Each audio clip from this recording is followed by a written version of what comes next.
Hillary Clinton in this election cycle is in trouble. She is in deep trouble.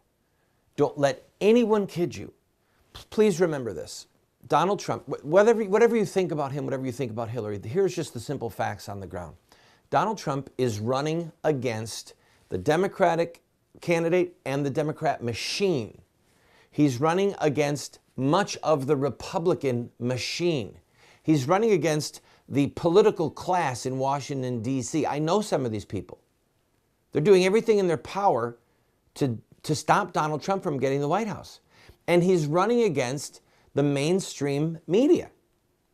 And yet, Rasmussen this morning has Hillary and Trump dead even. But it's more important than that. I keep telling you on this program, and I hope and I pray that you are telling your friends, okay? I hope and I pray that you are being emboldened to speak the truth, because the truth is this: the national polls don't matter. I finally saw in one of the mainstream internet dispersers of news, I finally saw someone say what I've been telling you for months: Trump can lose the general election. Trump can lose the popular vote and win the White House with the Electoral College. How many electoral votes does it take to win? 270. Put that image up for me. You see that map? That shows Trump as the next president of the United States. And Hillary could still win the popular vote because of a preponderance of votes for her in California and in New York and in a couple of other liberal states. So don't kid yourself for a minute that these national polls mean anything. The national press continues on doing these national polls, not focusing on the state polls, because they want to demoralize the Trump possible voters, and they want to suppress the volunteer hours of the possible Trump volunteers, and they want to suppress the amount of donations that someone gives.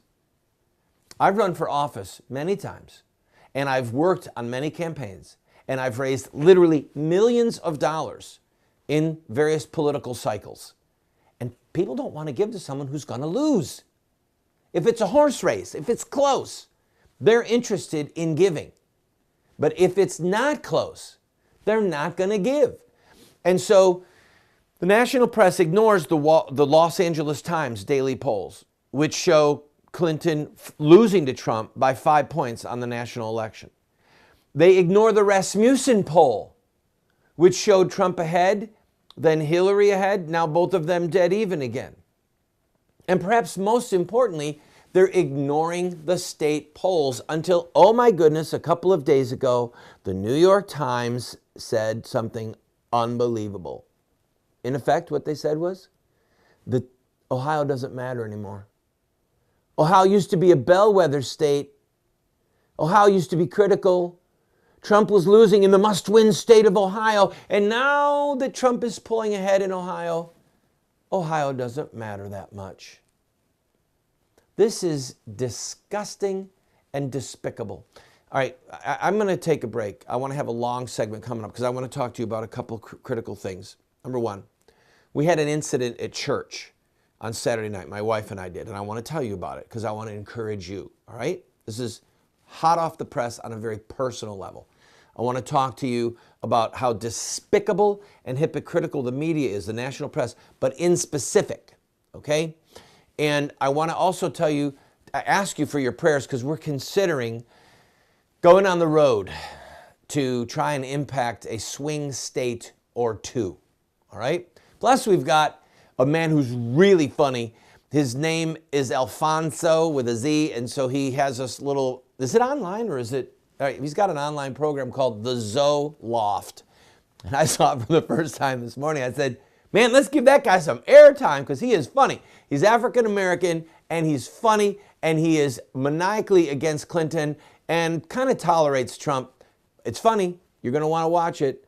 And by the way, again, tonight, later on after my show is over, you will have a chance to watch the vice presidential debate. Why are they not talking about it very much? Let me tell you. Because Pence is going to look presidential. and Kane is going to look like a Boy Scout. He just is. I had to stop myself before I said things that... I like Boy Scouts, and I like most Boy Scout leaders. I don't want them to be the next vice president of the United States. Pence has extensive experience in Congress and as a chief executive, as a governor. And if you want to have Kane one heartbeat away from the vice presidency, or you want to have Pence one heartbeat away from the presidency, who do you think would be a better president? It's Pence. And Pence is going to win this debate. And everyone in the press knows it, so they're not doing the big drum roll. Don't you remember how huge the drum roll was with the Sarah Palin, Joe Biden debates? Because they were hoping that Biden would just clean Sarah Palin's clock, and they hated Palin. Well, there's too much respect out there for Pence, and there is not enough respect for Kane. So they're just kind of ignoring it. Watch it. It's going to be a big deal. I'm going to take a break. I'll be right back. We've got a lot coming up. Don't go away.